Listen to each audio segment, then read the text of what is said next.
the center. He's been a chairperson for social science research at KIIT Bhubaneswar since March 2021, after he had his retirement, although he had an extension here, after which he decided to and be a retired person. But before this, like I said, he served the Indian Institute of Technology, the Humanities Department for 25 years. He has been an editor in psychological studies, especially in the Springers, from January 2016 to March 2020. His research focuses on contemporary social issues, has audited over 150 scientific articles, including 20 books chapters, one book to his credit, and he has co-edited 3 books, handled more than 40 research projects. He has 35 training programs and supervised over 35 students in the department. With this very short introduction, I would give the floor to the Honorable Professor Damodar Suar. Thank you so, sir, for enlightening us. Thank you so much for coming and believing and remaining as a part of the Reiki Center of Excellence for the Science of Happiness. Thank you, sir. I will let the floor to you so that we have more time and I don't spend pages of your introduction at this stage. Thank you so much. Thank you. Thank you, Sandhuji, for the introduction. And let me start the business. And this is about the overview of quantitative methods. And I have just taken one example of a survey research where you find these are the steps. First of all, you select a topic precisely, consulting the literature or based on your experience, or consulting your supervisor or the experts in the field. Then when you further proceed, then what you do to move within the research territory, you formulate certain objectives, hypotheses, research questions, or if statements. And then based on that, you develop a protocol. And the protocol can be lead you to conduct an experiment, or to go for a questionnaire survey, or to collect a secondary data available in a CMI database or in Bloomberg's database. And this protocol, with that protocol, you have to study the human beings and human subjects. So therefore, we do a sampling, and according to our purpose of the study, we decide who will be the sample, and we apply the different sampling methods, and also we decide the sampling target or the sample size. Then whatever protocol we have developed, we put it to a pilot test, whether that is working, if it is a questionnaire, whether the wordings are appropriate, and it meaning is quietly understood.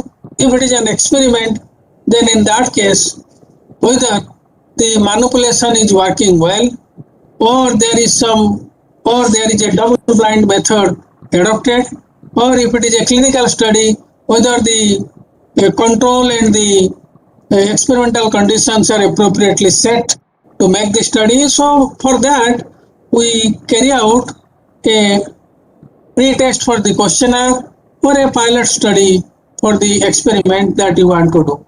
Then using that, we collect some data. And these data can be analyzed. This data we put in a master sheet, that is a compact sheet, where all data are kept in a condensed manner, and those data are subjected to quantitative applications, particularly to the statistical tools that we apply. If it is a qualitative research, then what we do, we apply the content analysis. If it is a quantitative research paper, then we may apply the analysis of variance or the regression or some other method we apply. Sir, may I request you to make the screen full screen from your side? Okay. Let me try. If it is there, then I will do it, or else it will remain like that. Let me try. Sir. How to make it full screen? Sir, at the end you have on the right side button at the end of your slide. There is 1, 2, 3, 4th button. You click on that. The slide, there is no button is coming. Sir, Let me check. At the end, At the PowerPoint. here there are some buttons. On the right side, here there On are, the this right is the side. button. Here it is a button. F5. Huh? Or just control F5, I think. F5. Yes, F5, it is. na? Okay, let me try.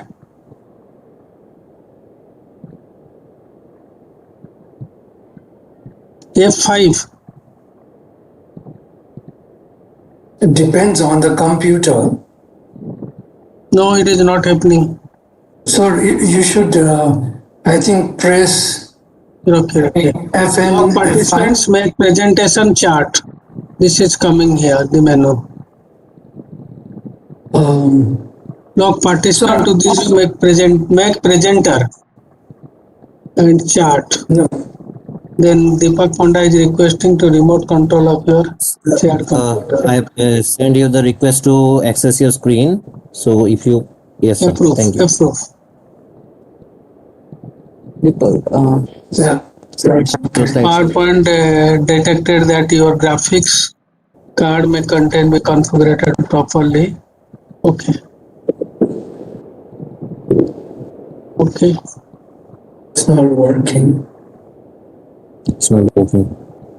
Deepak, can you go to slideshow and try from up there? No, sir.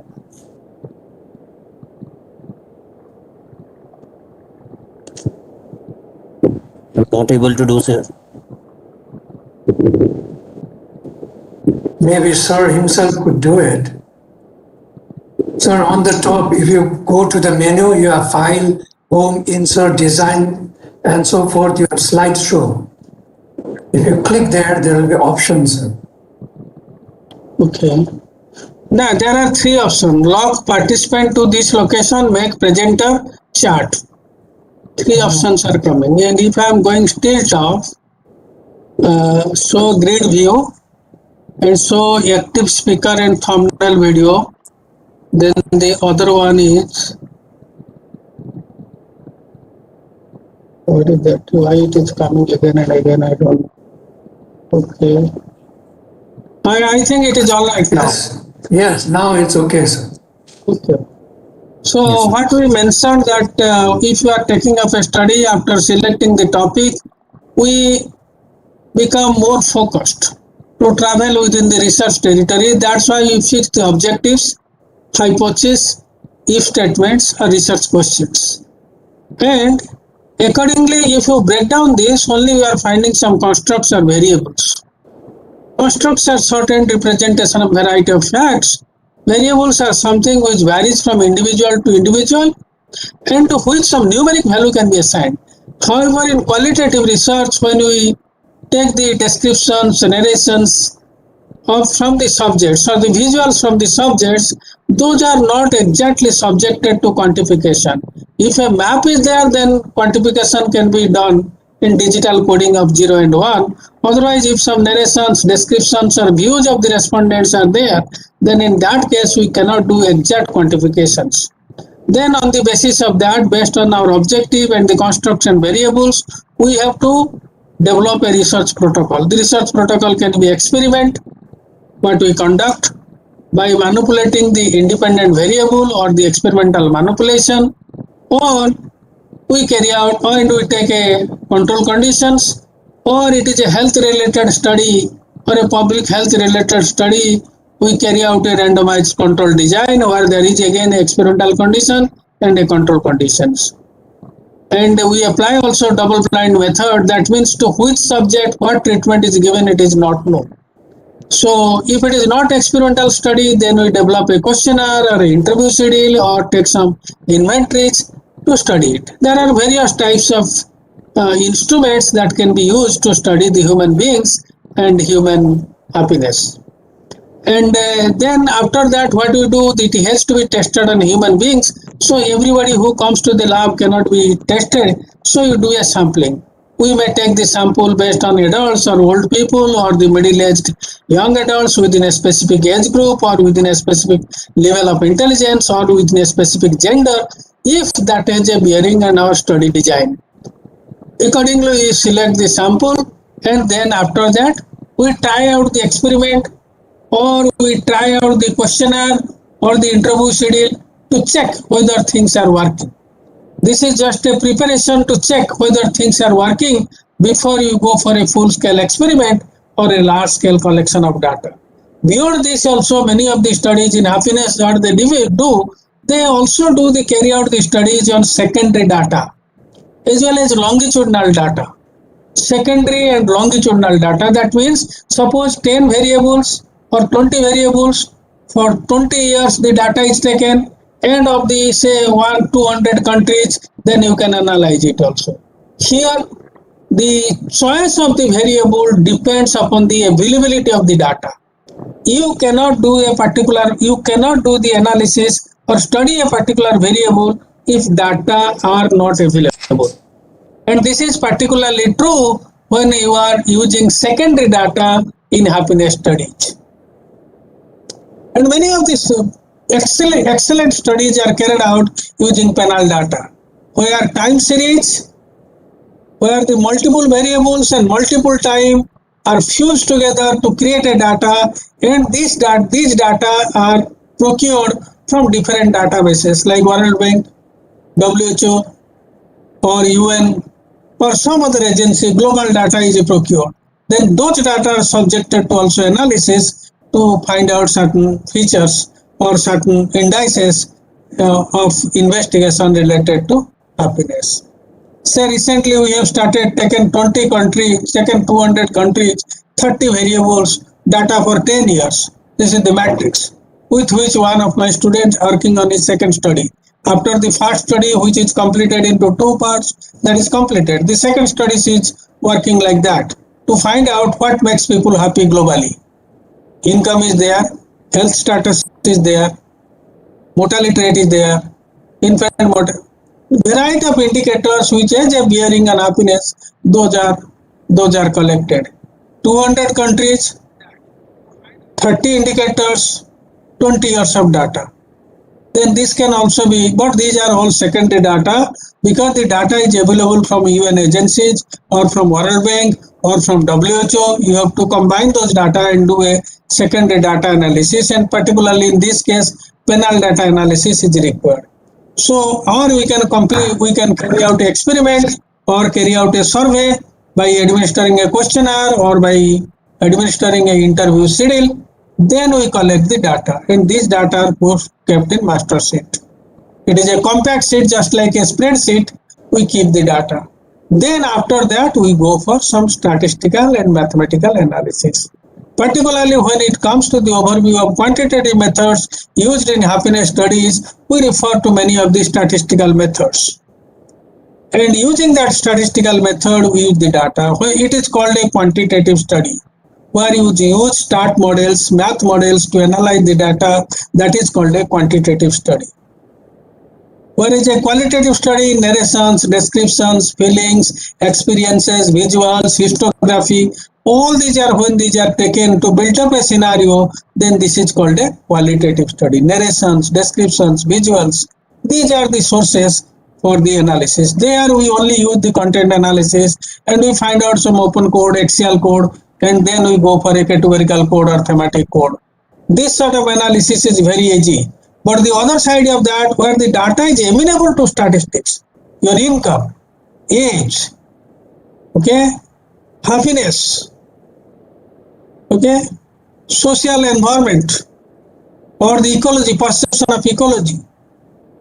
These are all the data, your personality, all these things can be obtained by administering a questionnaire. You can get the idea about the extent of happiness by administering a questionnaire which contains some questions to assess happiness or satisfaction with life or the conditions of life on a 10-point ladder, or you can ask simply people, what do you feel now, happy, unhappy or neutral. All these things are there. So there are about 20 measures of happiness, beginning from Harvard Happiness Survey to life satisfaction to Global Happiness Index, which is used by the World Bank. And what they do, they just ask the subjects from the least possible or worst possible conditions of life to the best possible conditions of life in a ladder from 0 to 10. So wherever you put the tick mark, suppose it is in 7, then out of 10 your index is 7. So it is called the quantification of data. And this quantification is subjected to some statistical analysis we can do, and after the statistical results are made, then we can come out with a convincing reply to the research question or research objectives, because it clearly indicates what is the outcome of this particular research. Okay, so likewise we carry out the quantitative methods, and quantitative methods widely vary. And say for example, you are working on you do, after all, when you are joining as a research scholar, what you are doing the literature review. Literature review can be of two types. One is called the narrative review, where you critically examine the studies and come to a conclusion and come out with certain research problems on which investigation can be carried out. This is called a narrative study.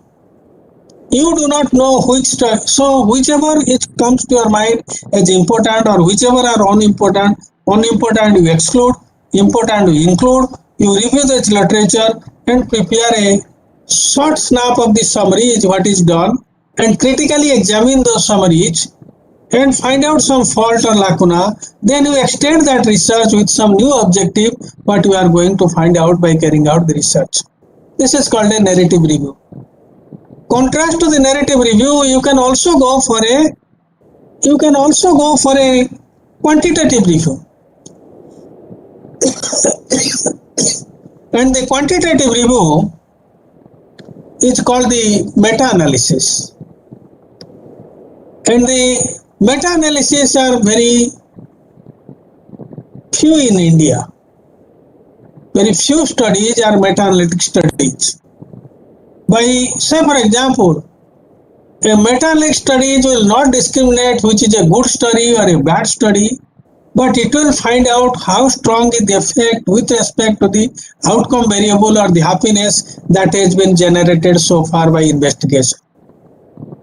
So in order to do so, what we do, there are say simple methods. Simple method, one method I am telling you, what you do is see the significance level and the outcome variable. Outcome variable is happiness. There may be some antecedents or causes, and you see what is the significance level. If the outcome is this, then what are the causes, and this is the significant level. Similar causes and similar outcomes. Outcomes same, then what are the causes, significance level. And once you get the significance level, then you convert it to Z value. Seeing a Z table, 0.05, 0.07, 0.08 can be converted to Z value by seeing a statistical table. Add all these things and simply divide by the number of studies. So per study, what is the value, you can find it out. And again from that value, you can convert it to a probability level. So you can find out if the probability level is coming very high. Say for example 0.0001. That means what? The effect is strongly established. And by carrying out the quantitative study, quantitative review, we will only get the effect size. How strong is the effect that we have got with respect to the particular dependent variable on a series of 20 studies. So therefore, in a review of literature, meta-analytic studies are very rarely done in India. Tanushree, who was in the Department of who was in the Rekhi Center of Excellence, she did a study in 2000 to 2010 when she carried out her doctoral dissertation. At that time, she did that. A meta study she did up to 2003. Okay, so therefore, if we are studying handedness and footedness, and he tried out to decompose the data into three categories. One is that left hand leads to accident, right hand leads to accident, mixed handedness leading to accident. Then for each, he tried to find out what is the Z value. What is the significance level? Significance level is converted to Z value. Z value are added, again divided by the number of studies. If there is a minus Z value, then that is subtracted because it is opposite of the hypothesis. Okay, so therefore that that significance level, if the negative results are there, minus Z value is there, that is subtracted, and it is all added divided by the number of studies. Simply you can know at what level the results are significant, or suppose it is coming that it is getting significant at a very negligible level, say 0.07, when we are testing the hypothesis. That means the effect is not strongly established. It will also calculate the effect size, that is, even if effect is significant, how strong is the effect that you have observed in a number of studies. So therefore, in review of literature, you can read about the meta-analytic studies, and you can also search the literature. There are many meta-analytic studies in happiness domain, and similar studies you can carry out, because your dependent variable and your independent variable may not be same as the earlier studies are. So therefore, you can reanalyze those data. By reanalyzing, you can come to a conclusion whether studies are warranted or whether the effects are well established or no studies are required. You will get the idea about that. When studies are required, it will say very low level of significance, and also effect size is very low. Because in meta-analysis, in quantification of quantitative review of literature, effect size is the chief coin of meta-analysis. You can take it into consideration, estimate it to find out whether future studies are required or not. Similarly, you can also go for variable in sampling. Also, you can try to find out by using some mathematical or statistical tools, applied mathematical or statistical tools. You can also find out what is the sample size required for a study. It's a very well established method and based on certain data which you have collected. What you do there? First of all, you go to collect the data based on your constructs and variables, either by the carrying out the experiment or by carrying out the survey or the questionnaire administration. Then what you do? For each variable, you calculate the variance. Variance is simply the standard deviation square is called the variance. And if you have say 300 samples, 30 samples you have collected data, then in that 30 sample you do this analysis. Because population standard deviation or variance is not available. So you calculate based on your sample data, you project it, assume it that it is the population standard deviation or population or square of standard deviation with the variance. For each variable you calculate the standard deviation and variance, and divided by z square. Z square means at what level you are wanting that result to be significant. At 5% level, if it is that, then the z value for that is 1.96. And if it is significant at 0.01 level, the z value for that is 2.57. So likewise, at what level you need the significance of that results divided by how much error you are allowing in the data. If it is a proportion case, then 5% error means 0.5. If it is a 10-point scale, all through you are using that scaling technique and 10-point scale is there, then half of the scale point you are ready to sacrifice as the error. So 10, now it is a 5-point scale, it is a 10-point scale means half of means 0.025. If it is a 5-point scale, like a type of data you are collecting and you are allowed 5% of the error, then in that case it is 0.05. 0.05. Okay. Likewise, because 5 is the scale point, so 5 divided by 5, so you want that 5% will be error. So 100 is 5, 1% is 5 by 100, so 5% means it is 0.025 will be the error. So therefore the error component, what you are allowing, if you are taking a 5-point scale and directly applying this formula, you can also quantitatively justify what will be the sample size for the study, and it is more defensible because it is based on a partial, it is based on a estimation derived from the partially collected data, so that you can know. And when you are calculating for each variable the variance, you take the variance into consideration for a variable which has got the highest variance. That means it will automatically accommodate the lowest variance. Then you project the sample size. Here also you can go for a quantification. Next I will come to the data. I will not go to the other details. I will come to the data. And when we analyze the data, after collecting the data through the experiment or by carrying out the administering a questionnaire or a interview, when you collect the data, the basic step is that, before this, the basic step is that you as a researcher, you have to analyze the raw data. Raw data means every data can be subjected to a statistical analysis, statistical graphics. And if you plot the data in a graph or a chart, you can get some insight into the data, character of the data. Even if you draw with some, suppose you are scaling data or income data, or age data. If you look into that, what you will find out that whether the data, if you do a univariate analysis, you will be finding a normal probability curve. That means the data for every variable you are trying to construct maybe a histogram.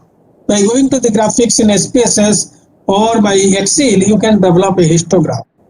Once you develop that histogram, it will give you an insight whether the data is normally distributed. That means, or it is extremely skewed in a particular left or to the right.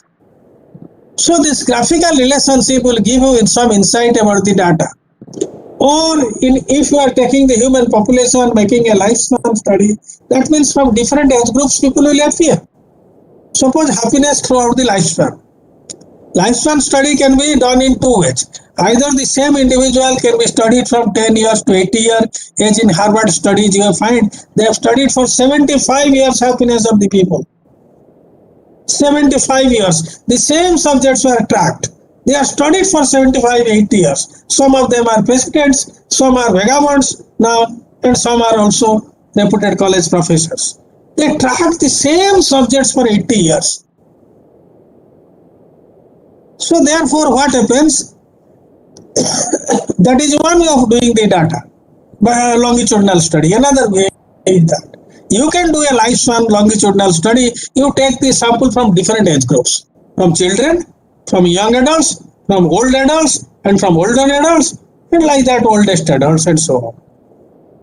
So if you are conducting a lifespan study, you can do it in two ways. The same subject can be tracked through a number of years, like in Harvard studies, or you can take the sample from different age groups. Okay? Or you are trying to find out the genetic component of the happiness. If the genetic component of happiness is true, then like set point hypothesis is there in happiness. Set point hypothesis. What does it say? Happiness is determined by heredity and personality factors. It remains more or less stable throughout the lifespan of an individual. Winning a lottery, happiness may go off, or having a car accident, or losing or the death of a loved one, your happiness will go down. And remember, given the equal amount of gain and loss, loss is more painful to the individuals in life events. Suppose the birth of a child or a death of a child. Birth of a child, the happiness will be shorter. If you take these incidents, life incidences, you will find that in other case, suppose the death of a child, unhappiness or the dwindling of happiness will continue for a long time. But with the birth of child, suddenly there will be a spike in happiness. After 2 years or 2.5 years, it will decline. It will again come to the base level. But with the death of a child, the decreasing happiness will continue for a longer period of time, maybe for 3 years or 5 years. So therefore, given the equal amount of loss and gain in life events, they are not equally gainful or painful. Loss is more painful to the individual than the gain. This sort of hypothesis can also be taken. But what it says, if you are carrying out a set point hypothesis, you are carrying out a research, then in that case, and you are using a longitudinal study, or you are doing a longitudinal or a lifespan study. If you are carrying out a lifespan study, then from each group there will be representation. Say 10 to 20, 20 to 30, 30 to 40, 40 to 50, 50 to 60. Then if you take the age, it will be normally distributed. It will be a bell-shaped curve. So such type of insight you can get from the data. You can also, looking at the pattern of the data distribution, you can visualize some of the relationships that are likely to happen, or you can get the spreading insight about the spreading of the data.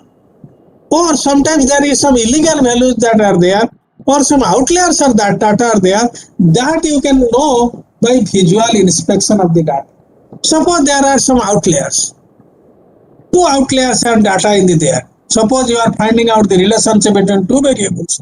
Then you are plotting out a curve, x variable, x in one axis, y in another axis. Then you are finding out a pattern there. And sometimes the one individual data is there which is deviating highly from that. That is called an outlier. If the outliers are there, they will also completely mar the pattern of the data, so you have to eliminate the outliers. If some illegal value is there, suppose you are using a data where the value will come within 1 to 10, but you are finding a value within 11 or 12. These are illegal values, wrongly entered. You have to check the questionnaire or the interview schedule or the experiment record in the lab, and then you can originally transfer that value to the data set. So illegal values can be identified. Missing value, sometimes you are entering the data in the spreadsheet, sometimes the missing value is there. If you are 450 the sample size, when you are drawing a frequency chart, you are finding 439. That means somewhere the data is missed in the spreadsheet, that you can check. And somewhere illegal value means a value which is not come within that range is also coming. Outliers are there, or the data is skewed towards the left or right. It is tilted, more tilted towards the right or the left. If it is right, then it is positive skewness. Is it towards the left, data is tilted, then it is the negative skewness. So all these things, once you know it, you have to do some analysis here. Say for example, your data is skewed. If it is negative skewness, square the data, skewness will reduce drastically. If it is positively skewed, square root the data, it will reduce drastically. Skewness will be reduced, kurtosis will also reduce. So these are called the data transformations. So before going to final analysis of the quantitative analysis, you have to go for such transformation. Otherwise, the pattern of results you are expecting may not come. It is not data manipulation. You have to mention that these are the outliers, and therefore these are negative skewness. Therefore, it was squared. If it is positive skewness, then the square root was taken. It is accepted. Otherwise, your pattern of data distribution will distort, and that will distort the entire analysis. So, if there are outliers, you do the analysis with outlier and without outlier.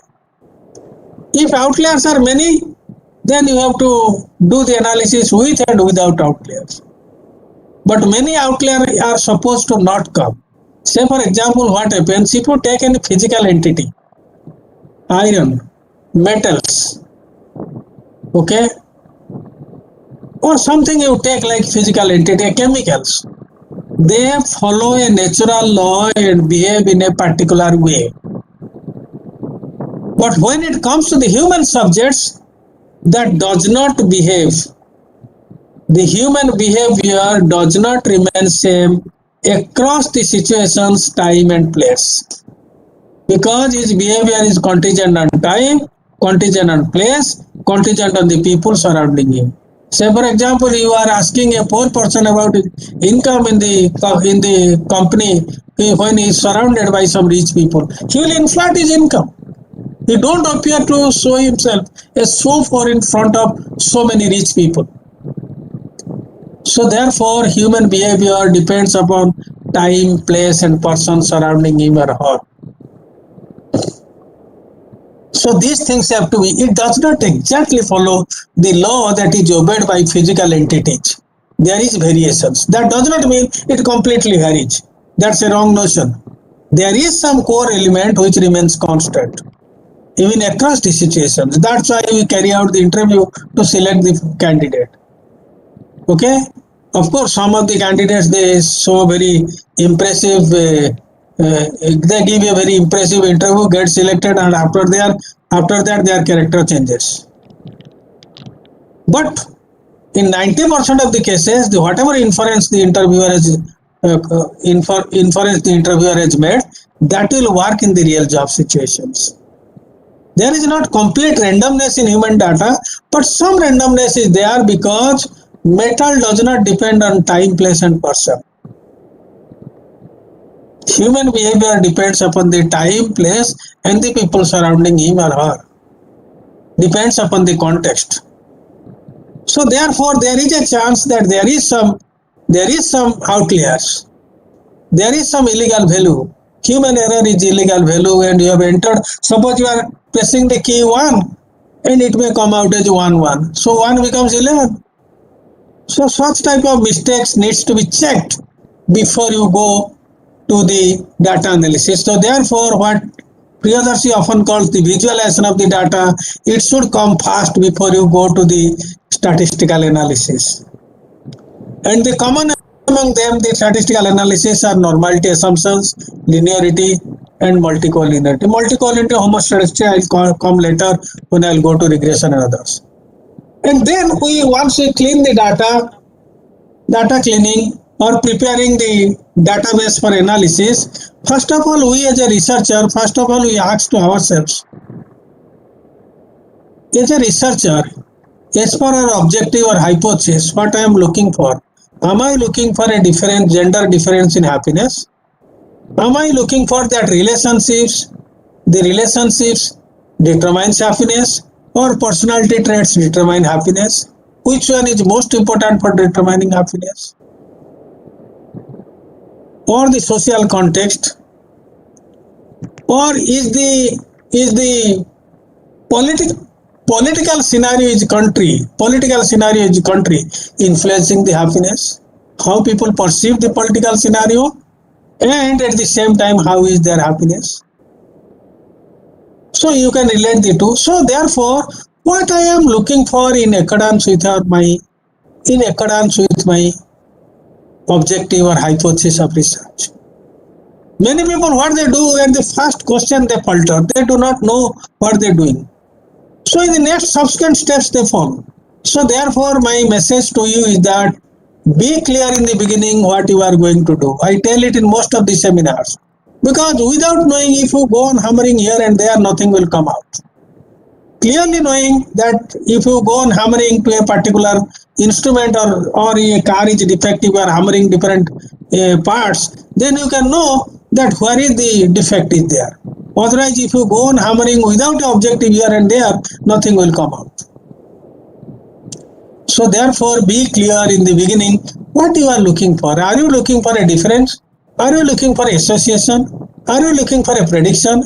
Are you looking for a condensing of the variable or indicators to a smaller number of constructs? And so on. Suppose you are developing, even a Harvard scale is there, life satisfaction is there, then the ladder is there from World Development Report. They are the different instrument to measure happiness. You want to develop a happiness scale in the Indian context. Then in that case, you may have 30 questions, but you want to condense it into 1, 2, or 3 dimensions based on your theoretical propositions or the concept you have made, which have guided you to formulate a scale, and then you have to collect the data, and then the data is subjected to statistical analysis. In that case, we want to, from 30 indicators, we may condense it to 3-4 variables or constructs by doing factor analysis. Or if you are collecting the data in Assam from different segments of the populations, you are there, poor is there, poor people are there, rich people are there, Bengali speaking people are there, then Bodo speaking people are there, other language speaking people are there. So you can find out some similarity among the individual, and they will develop a cluster that these are the people on a series of variables that we have investigated on happiness. They are similar, others are different from this. So therefore, are you looking for a clustering of the individuals? Are you looking for a dimension reduction? Are you looking for a predictions? Are you looking for a difference? Are you looking for a relations? These are the different questions that must be spelled out in your objective or hypothesis. Objective is much more broad, hypothesis is specific. So under one objective, there may be 2-3 hypotheses also. And second question you have to answer, that in which scale my data is. Which scale my data is. Data can be in 4 types of scales, but recent analysis and statistical books, they mention that data can be of 2 types. One is the continuous data, which is called the metric data. Another is called the non-metric data, or it is called the nominal or the ordinal data. So this is the maximum form where you can get the data. Say for example, I am taking income. Income can be a continuous data. Or somebody may be below poverty line or above poverty line. This is a discrete data, categorical data. One cannot be in between.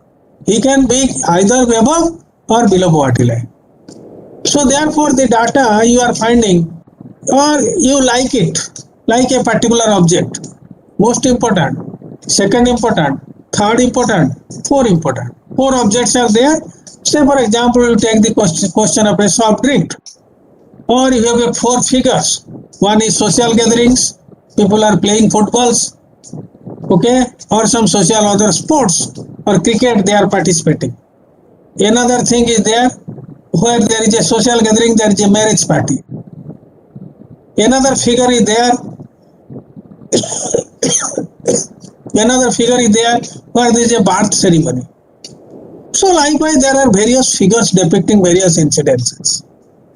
So I will ask you by showing the figures which will make you most happy, second happy, and least happy. 3 figures. So you can know from the 3 figures which figure is most associated. These are all interpersonal context. People are gathered. So which figure is associated with you most like? Maybe when you are observing a cricket, playing of cricket, followed by a marriage, third by a birth of a son or a daughter in the family. Or if you are a neutral person, don't know the things. For the family member, birth of a son or daughter is most important. Second may be cricket, and so on. So therefore you can link it to happiness. Which one is most happy figure for you, or least happy figure for you? You can know from a series of figures which one is, and why again you probe why this is most happiness for you, why it gives you most happiness. Then some narrations can come out. You can peep deeply into the things. So likewise, what I am saying, that the data can be ranked: most happy, moderately happy, or least happy. 1, 2, 3. 1 means most happy, 2 means next happy, 3 means least happy. Likewise, you can get the ranking data, or you can get some categorical data. Like I told you, below poverty line, above poverty line. Or some people may be completely affluent, some people may be middle class, somebody may be lower class. Categories. So you can get categorical data or ranking data. Categorical data is in frequency. Ranking data is ordered data, or it is a continuous data. Like your income, age, and the inventories that you apply to measure the variables, these are all continuous data. So data can form in the metric or non-metric. Non-metric is the categorical data or the rank data or the ordinal data. So therefore, you have to look into which scale. When you have collected the data, you have to understand which scale my data is. Is it in continuous scale or metric scale, or it is in non-metric scale? If it is non-metric scale, then get the indication that perhaps there is some method in non-parametric statistics which can be used to analyze the data. If it is a continuous data, then parametric statistics, inferential statistics can be used to analyze the data. Okay. Then you have, are there major segments of the sample which are likely to influence the objective of the study? Maybe you have collected the data from male and females. Male may give more importance to income, female may give more importance to relationship for their happiness. It may so happen because female give more importance to relationship. From early after marriage or before marriage, during the socialization process, even after marriage, the motherhood mandate. All these things reinforce a picture for fostering and nurturing of relationship. Whereas in the case of men, once he goes out, then he is driven by professions. He earns money, supports the family. He is the bread earner for the family. Woman is the homemaker in the traditional families. So therefore, there may be different ways to look at the data, different ways to derive the data, and if these are likely to influence the happiness, then you are trying to, from 30 questions, you are trying to condense it to a fewer number of dimensions. You do a factor analysis for male as well as for females. See that the similar pattern is coming, and therefore you can say it has got a psychometric invariance. If you are developing a measurement scale, loading must be similar and similar items and factors. So likewise, as I told you, have to answer 3 questions before going to data analysis. As a researcher in Rakhi Center, what you are looking for? Am I looking for a difference? Am I looking for an association? Am I looking for a prediction? Am I looking for a dimension reduction? Like that variety of things you are looking for. Second is in which scale the data is. Data are. Data is plural, data is singular.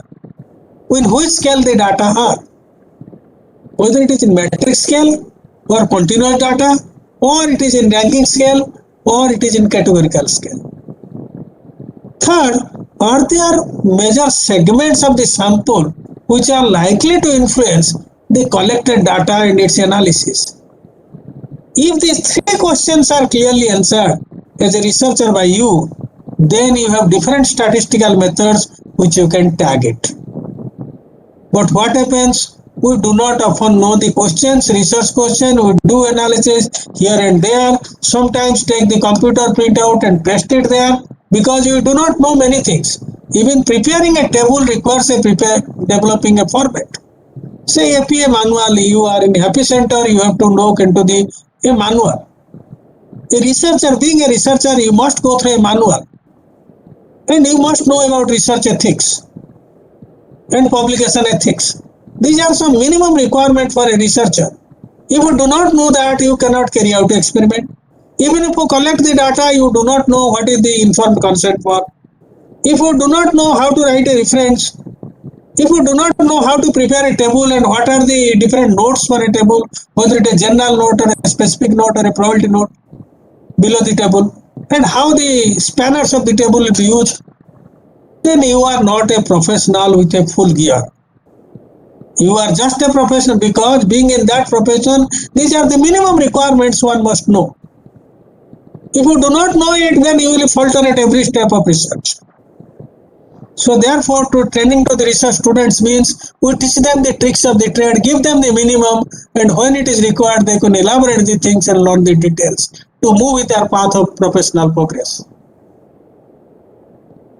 So therefore, know these things.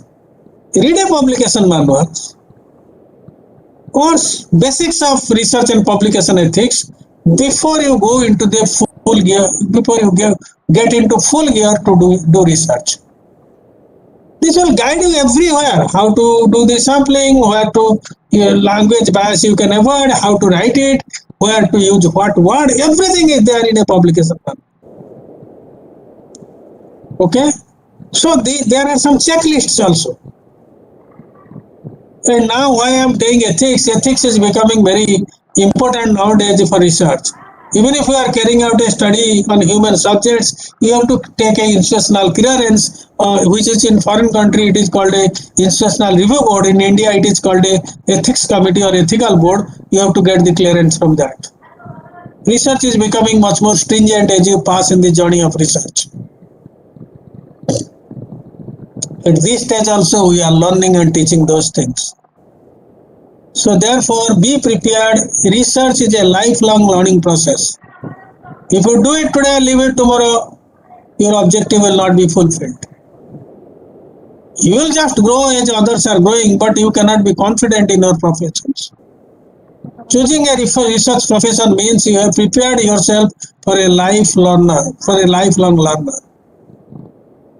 Every day you have to learn. Many new tools, new techniques are coming up which you do not know even. Even if I am teaching you, I do not know. We are learning by reading the books, reading the articles. Every step we have to master it. Learning it, practicing it, then knowing it, then talking to others about it. And remember, this is a noble journey, and there is no other journey which can be better than this. Because ultimately, whatever you do, it will go for the human, the comfort zone of the people. So it's the one of the best journey that you have chosen in your life, and you have to progress. We progress here with all the arsenals available, so that you will never be defeated. You will be winner in the path of progress. So therefore, basic analysis before you move, what you look for, you have to look for skewness and kurtosis. Skewness will be speak about the tilting of the data to the left or right, or kurtosis will speak about the flatness or the packedness of the curve. And here, if we just address the skewness, other things will be addressed. Kurtosis will automatically reduce. So that means the data is tilted to left or right, as I have told you. If the skewness is minus, then square it.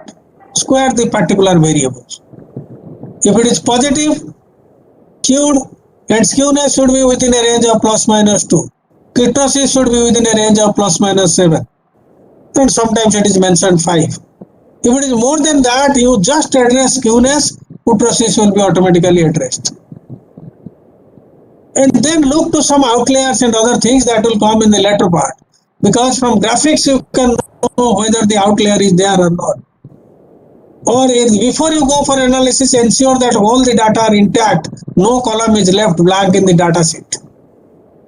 Illegal values have not entered. Then after that, you must have some idea about all these things. I am not going to tell all these things. Say for example, you know about this central tendency, mean, median, mode, interquartile range, semi-interquartile range. Then you have a coefficient of variation. All these things you know. These are some basics. Elementary basics in statistics of the data, percentage. Okay, so once you know these basic statistics along with skewness and kurtosis of the data, then you can, if your hypothesis says that we want to find out the difference between males and females on happiness, who are more happy.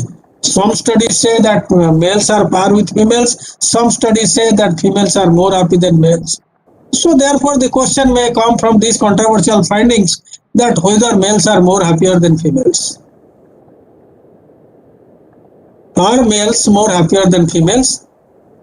It is a research question when you are inconclusive about a conclusion in your introductory part of the manuscript or the paper.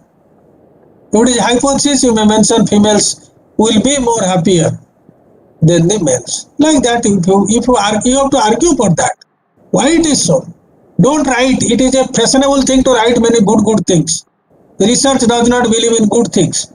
It believes in evidence and logic. Okay? So therefore, logically, whatever you derive, that will propel your hypothesis. Or if you are not conclusively come to an end, then you put a research question. But hypothesis will show that you have some insight in that particular topic. It is just like a lawyer, you plead in different ways, then come to a conclusion, and those conclusions will reinforce you to formulate a hypothesis that females will be more happier than males. Like that. So here what you are looking for, males and females are two categories. We have collected the data from Calcutta and Bhubaneswar and from Jodhpur in Rajasthan. So therefore what we do, we simply compare the males and females and we go for a t-test. The spelling mistake is there, it should be paired, P-I-R-E-D. Or suppose you are going for a yogic practices. So before yogic practices, what is your brainwave pattern? And after yogic practices, what is your brainwave pattern? If after yogic practices you will be finding that the brainwave pattern is like this, then there is indication, then the spikes are less.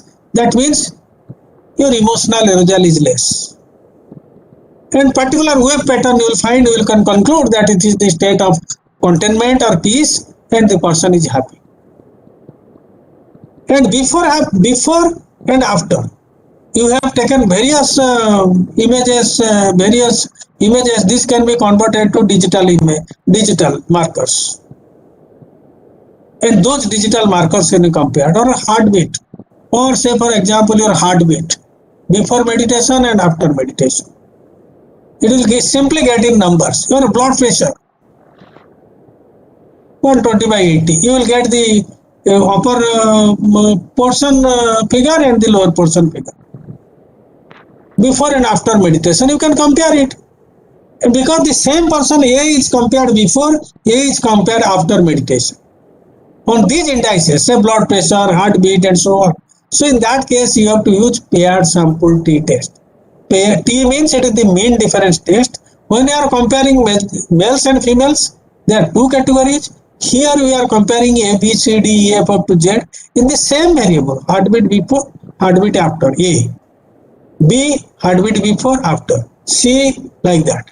Every person is matched. That is called the paired sample t-test we can have. To find out whether the heartbeat and blood pressure is affected by meditation. Simple examples. You can extend it to mindfulness, heartfulness, all these things are there. Okay, because there are 2-3 markers. One is that the mental state, how you feel, that is it is a cognitive evaluation in happiness measure. Mainly nowadays 3 things are used. One is called the life satisfaction, which is by Diner. Diner is no more, he is the happiest man and he died. Recently he died. And another is the positive effect, negative effect. 3 things are measured to assess the happiness in the contemporary literature. However, in Bhutan, they have measured it otherwise.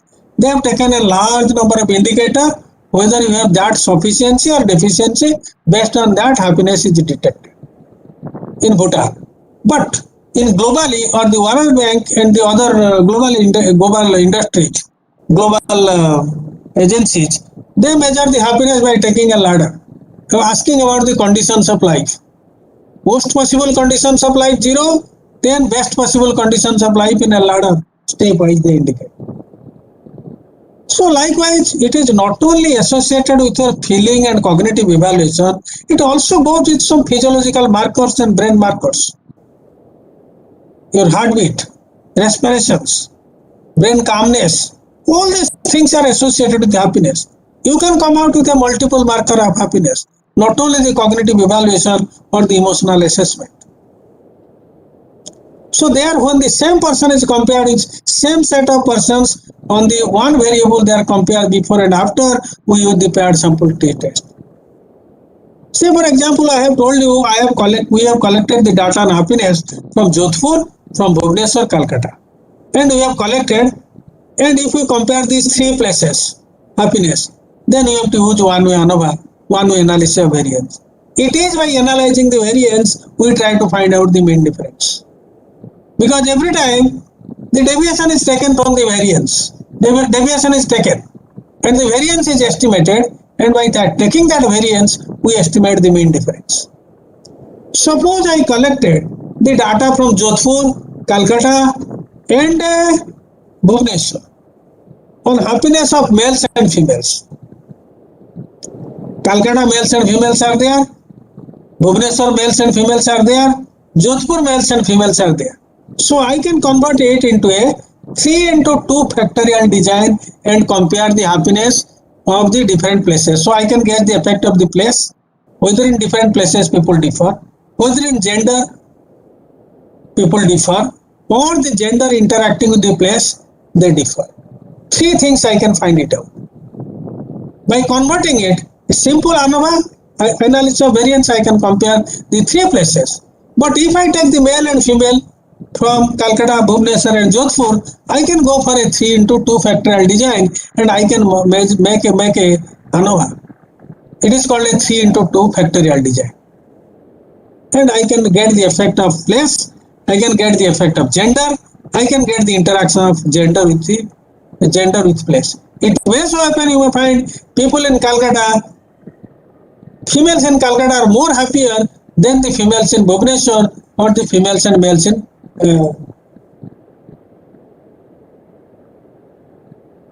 I am in class. So you can find out that. Are you able to hear me? Hello? Yes, sir, we can hear you. I'm sure they, yes. Yes, sir. Yes, sir. If you have any doubt at any place, this is just a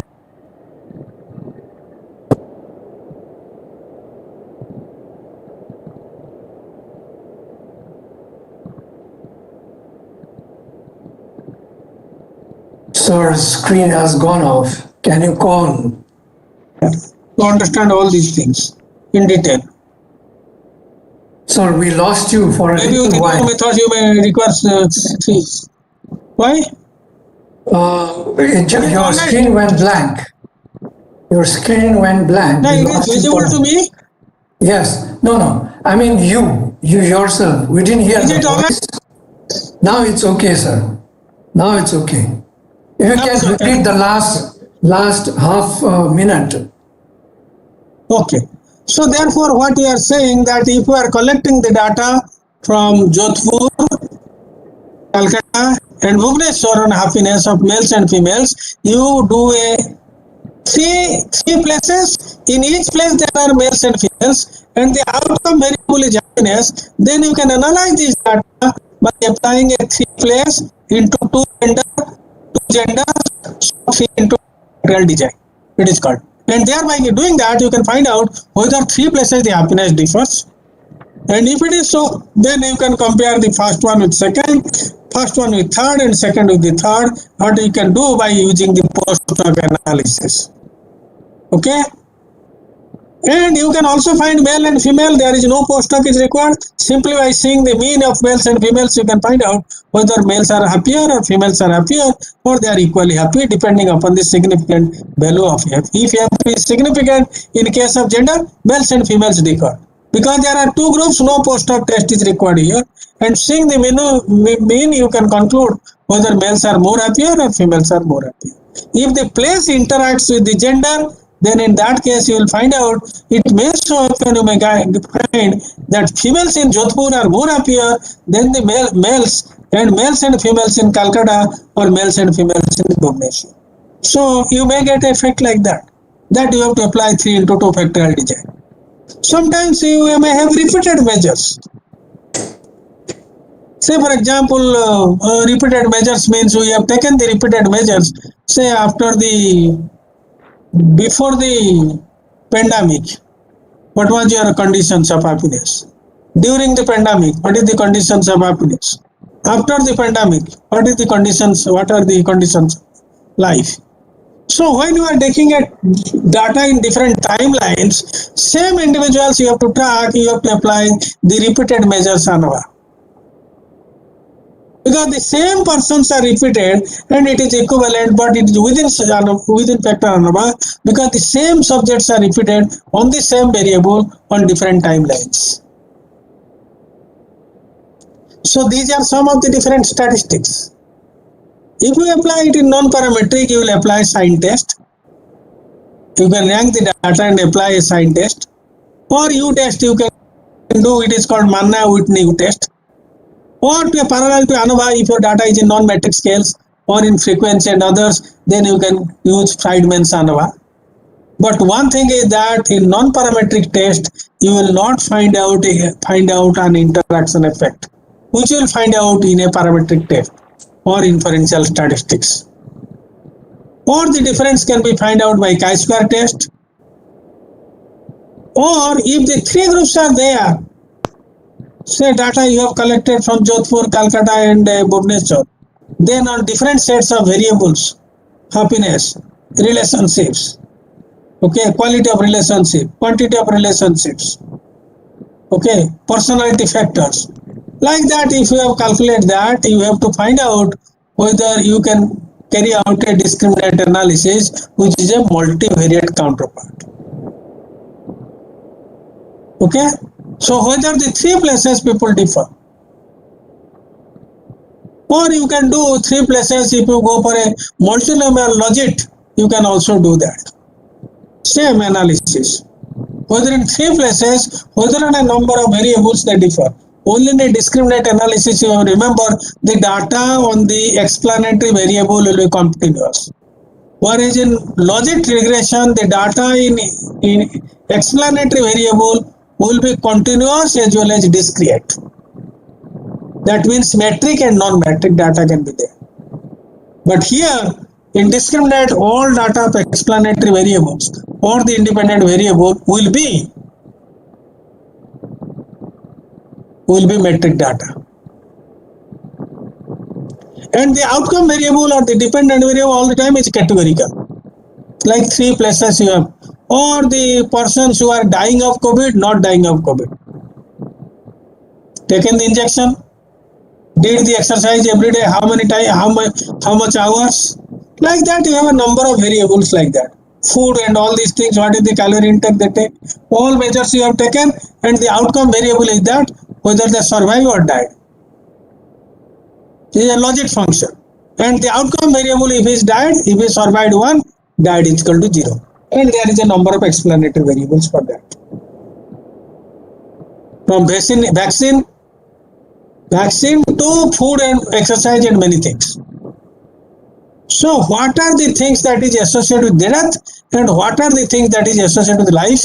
If you do it, you can get a picture of that. That you can do it in logit. Simply by binomial logit, because the outcome variable is 0, 1, whether they die of COVID or do not die of COVID. And this is about difference. Relations, once you examine, relations if you are examining, then you have to go for Pearson correlations. If the data are metric, then go for Pearson correlations. That means the two variables are related. And don't randomly relate the variables. It will give you nothing.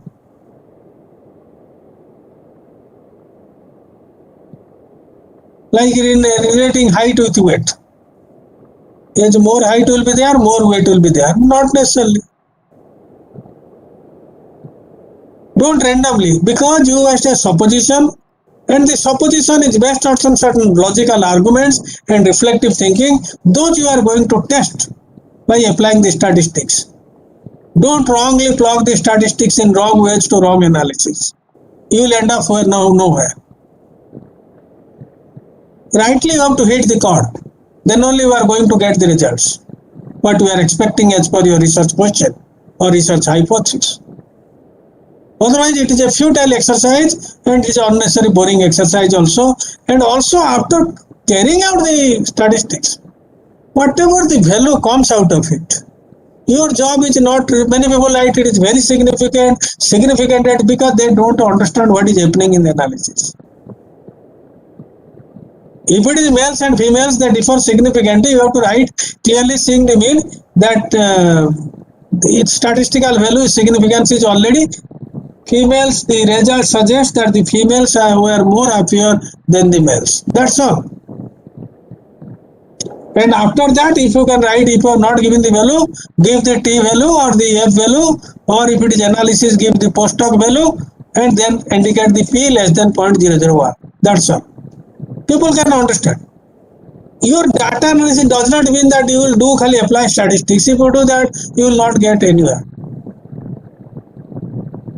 Because you have some available tools, some statistical tools, you want to plug it here and there. Unnecessarily, there will be short circuit and fuse, nothing you are going to get out of it. Clear direction, clear analysis, you will end up somewhere.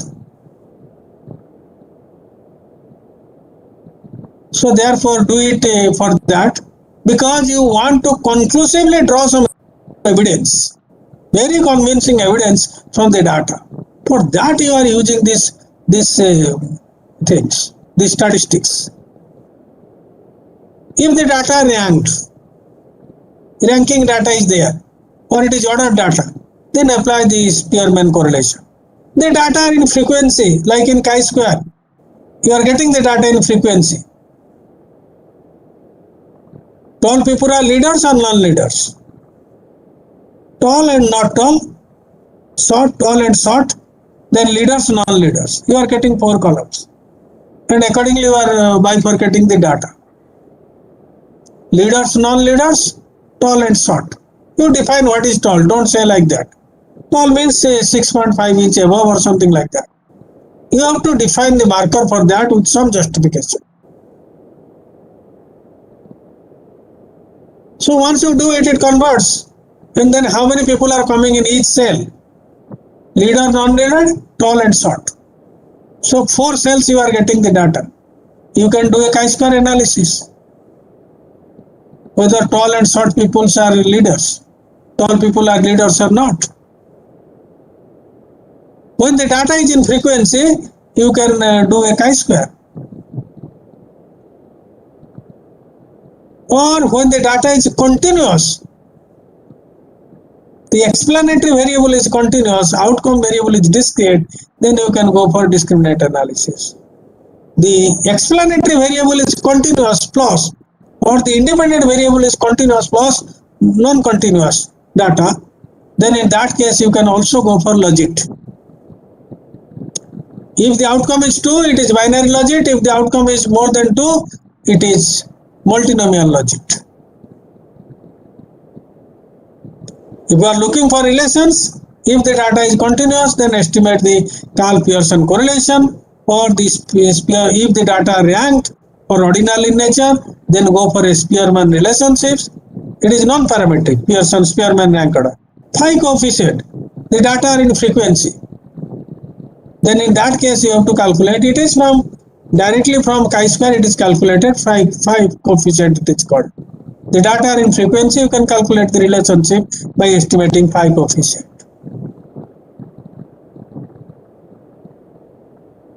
Relation, but it makes a prediction.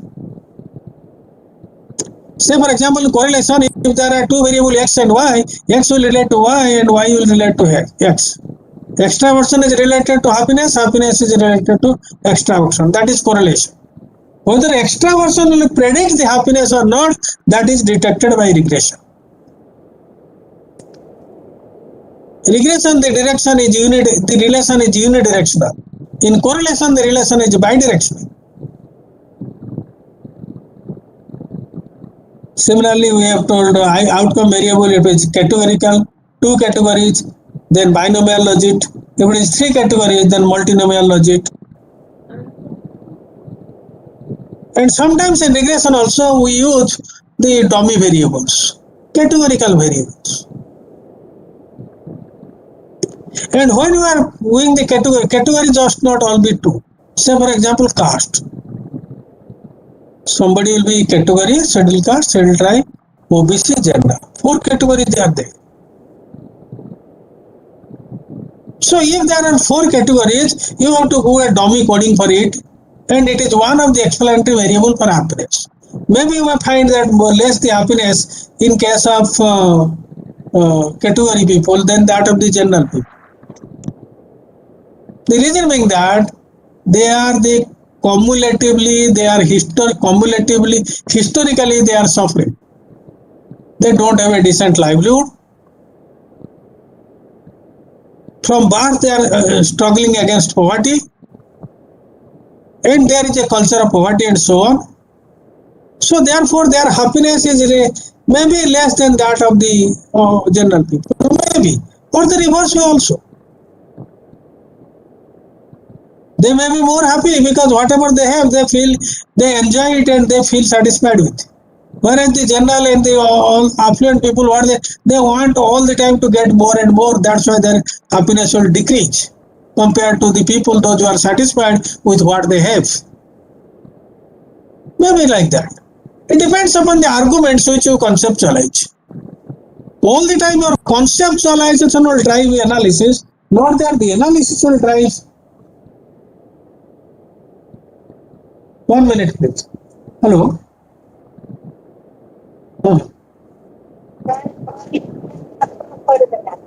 अच्छा अच्छा हाँ हाँ ठीक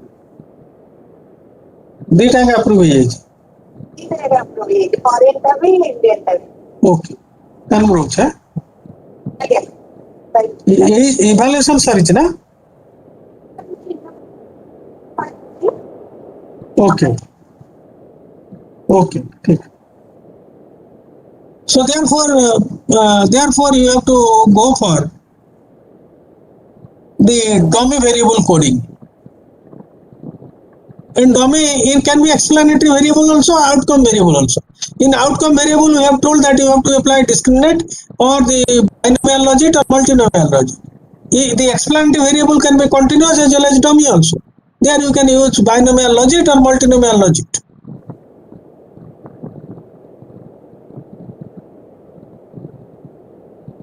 So therefore you have to dummy coding means if that category is there, that is 0.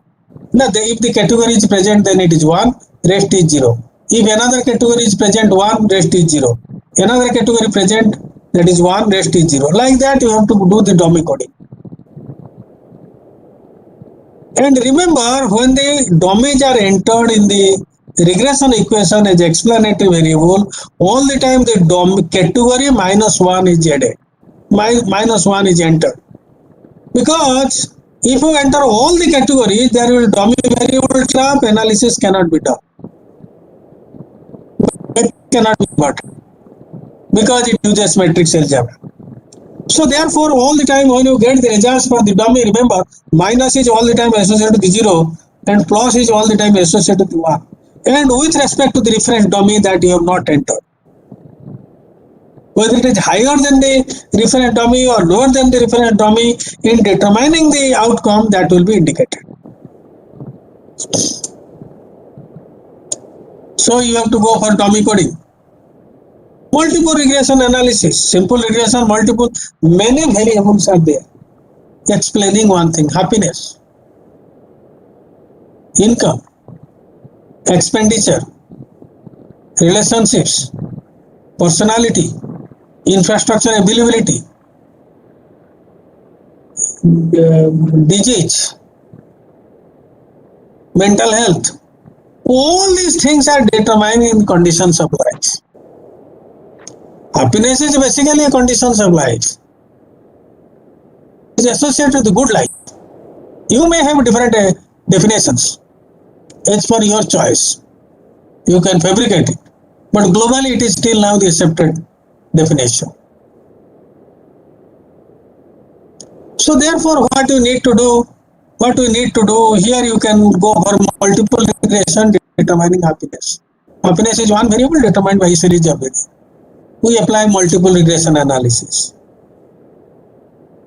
And many outcomes and many happiness, then there may be other outcome also. Calmness of mind, if I am measuring happiness as conditions of life, calmness of mind through the gamma and beta and all these waves you can mention, that calm wave, some digital transformation you can do.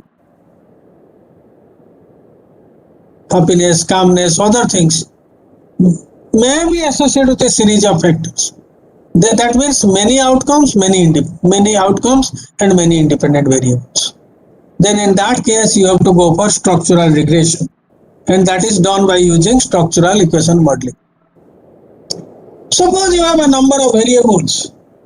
You have developed a new questionnaire to measure happiness, but it has to be reduced to 2-3 dimensions, then in that case you have to apply the dimension reduction, which is called the factor analysis, where a larger number of variables are condensed to a smaller number of constructs without losing much information. And that can be done through factor analysis. Many variables will cluster together and many variables will come together, and depending upon their similar behavior, they will be constitute one factor or a construct. That we have developed ethical leadership scale long back, and it has been found that the ethical leadership scale, what is happening is that we have 22 items, but ultimately out of 22 only 2 factors came out: motive and character, and another dimension must be empowering. So 2 factors came out of 22 items out of doing the factoring or factor analysis. We did because it was a scale development paper, so we did the exploratory factor analysis, then we put it into conformity analysis and check the model fit, and 2 factors as a perfect fit.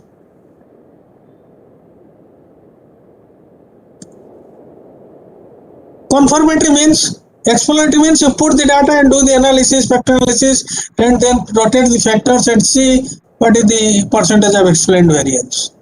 In conformity, you have to specify which are the items which will relate to empowering, and which are the items or the indicators which will relate to character. You have to specify it before the analysis. Then only the conformity analysis will be done. If the data, say for example, data are coded in 0, 1 all the time, and this exploratory factor analysis is called R mode factor analysis. If the data are 0, 1 coding, categorical type of data, then in that case there is a Boolean factor analysis which is called Q mode factor analysis. You can do.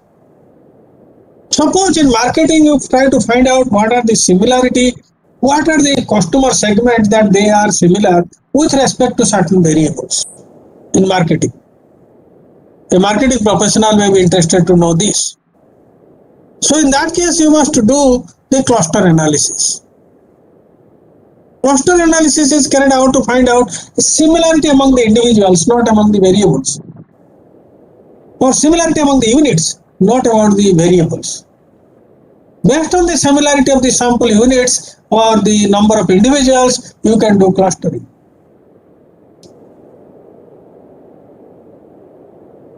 And all this, and you can also go for factor analysis and cluster factor analysis and regression are combined together. It's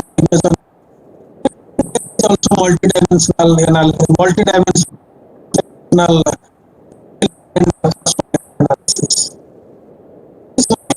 Scale and corresponding analysis is useful in marketing research. Suppose you have 4 individuals are there, or 4 items are there, or 4 brands of products are there, which are close to one another in the assessment of 3 attributes. So the 3 attributes are assessed, which are close to one another, they will be projected in a multi-dimensional space depending on the one. And similarly, nowadays many new techniques are also coming up, because what I have told you earlier, except this structural equation modeling, there is one technique called covariance-based structural equation modeling, another PLS structural equation modeling, or partial least square structural equation modeling. PLS SEM is only the non-linear type of statistics. All the things that we have discussed, these are mostly linear. Normal assumptions of the data are the basic to all of it. Some of them are some typical assumptions are there. So, for example, you have using F. In F, there must be homogeneity of variance.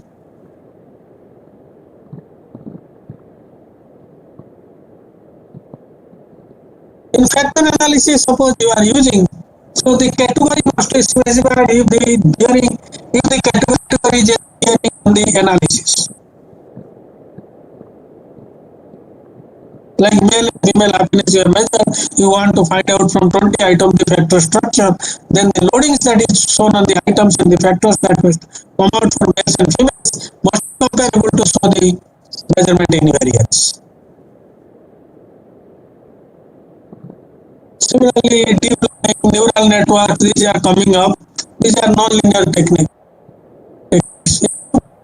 You will find many new things are coming up. In a simpler way, I have given you some basic idea.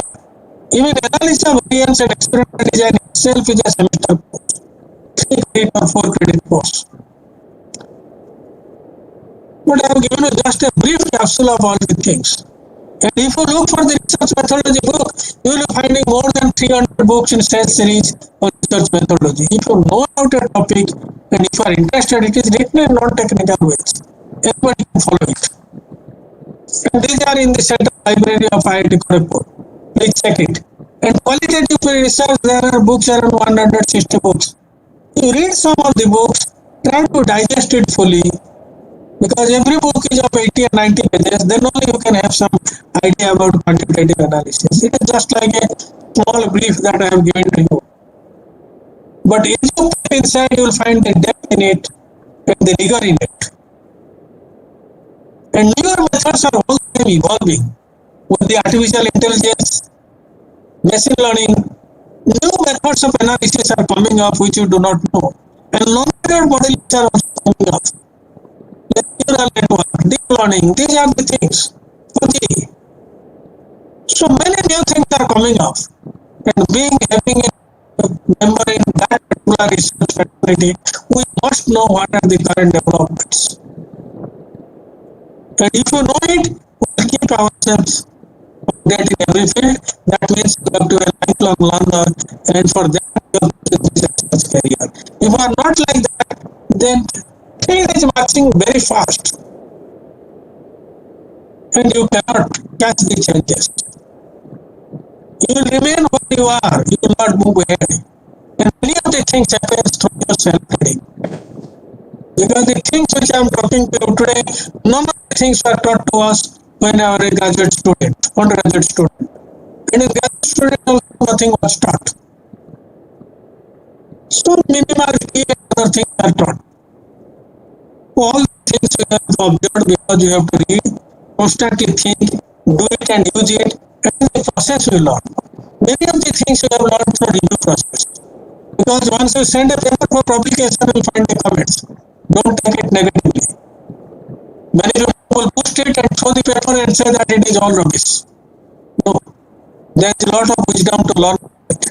Whatever we have learned it from the review of papers. All the time developed habit of reading and writing. You can grow, the profession can grow, and the field can grow also. If you do that. Sir, your voice is breaking, sir. Then you will language, and the profession will language, and the field will language. You are our future hope. What you do, it depends on you. Thank you. If you have any question, you can put questions. Thank you, sir. Thank you so much. We kind of heard you the last bit in broken voices, but thank you so much for enlightening our research scholars. More than that, even me, I have given up research in last 21 years. And of course, it's not a part of me anymore, but I also learned a lot today. So we are really grateful. Thank you so much. Well, friends, if you have any question, you can ask, sir. This is a great opportunity which you should not miss. All right? So the floor is open. Please ask questions. I hope sir won't have difficulties with his connections. He will be able to hear and answer us. Thank you so much. Please.